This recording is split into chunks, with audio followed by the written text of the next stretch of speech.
আমরা এখন জানি যে Allahabad bank and Indian bank both are merge. তো যখন আমরা এই যে ফর্মটা দেখছি, this is a deposit form. So deposit ফর্মে ফিল আপ করতে গেলে যে প্রবলেমটা হয়, সেই প্রবলেমটা কী জন্য হয় বা কেন সেই প্রবলেমটা হয়, আজকে আমরা সেই স্টেপ বাই স্টেপ এটার সলিউশন দেখব।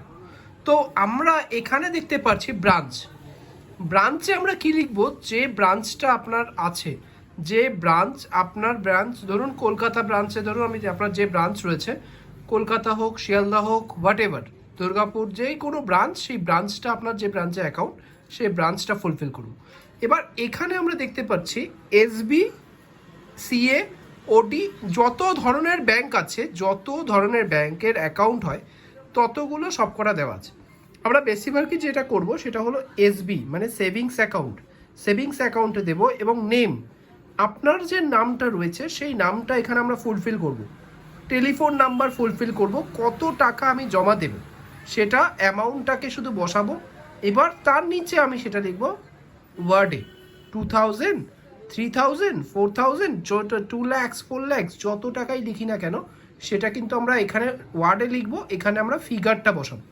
এবার যদি আমি চেক জমা করি, তো চেক নাম্বারটা দিতে হবে, চেক ডেটটা দিতে হবে, কোন ব্যাংকের চেক। ধরুন আপনি এলাহাবাদ ব্যাংকের একটা চেক, এলাহাবাদ ব্যাংকে চেক জমা দিচ্ছেন, বাট আপনার পার্টি দিয়েছে এসবিআই এর চেক, তো সেক্ষেত্রে এসবিআই লিখে কত টাকার অ্যামাউন্ট সেটা লিখে জমা করতে হবে। এবং এবং এই যে যেটা দেখাচ্ছি, যেটা হলো যদি আমরা যখন ক্যাশ দিচ্ছি, তখন সেক্ষেত্রে 50,000 টাকার ওপরে যদি আমরা কোনো জমা করি, বা 50,000 টাকার উপরে জমা করলে প্যান নাম্বার, আপনার যে প্যান নাম্বার সেটা কিন্তু এখানে মেনশন করব, একদম প্যান কার্ডে যে নাম্বারটা থাকবে সেটা মেনশন করব। এবার আমরা কত টাকা জমা দিচ্ছি, 2000 টাকা থেকে আমরা জানি এখন নোট রয়েছে 2000, 500, 200, যে নোটটা আমি জমা দিচ্ছি সেই নোটটার নাম্বার, কতগুলো কোয়ান্টিটি রয়েছে, 2000, 5টা, 10,000, ওকে, 500 কতগুলো, যতগুলো আপনি জমা করছেন, ধরুন 2000 নোট একটা, 500 নোট একটা, 200 নোট একটা, যতগুলো নোট আপনি জমা করছেন সেটা এখানে বসাবেন, শুধু নাম্বারটা 1, 2, 3 করে, এবং তার অ্যামাউন্টটা টোটাল যদি আমি 2000 ইন্টু 1 করি 2000, তো সেমভাবে আমি যত টাকা জমা দিচ্ছি না কেন এটা টোটালটা করব। করার পর এখানে সেম যেটা আমরা আগে করলাম সেই জিনিসটাকেই আমি আবার সেখানে আমি করব, সেটা হলো অ্যাকাউন্ট, ব্রাঞ্চ নামটা বসাবো, ডেট বসাবো, এবং অ্যাকাউন্টটাকে ঠিক এটা এসবি হলে এসবি, কারেন্ট হলে কারেন্টে ক্লিক করব।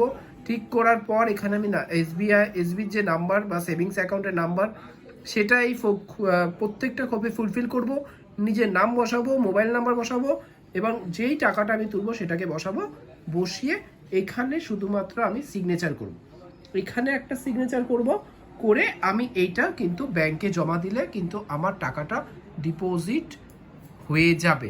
এইটা ছিল এলাহাবাদ ব্যাংক আর ইন্ডিয়ান ব্যাংকের ডিপোজিট স্লিপ জমা দেওয়ার পদ্ধতি।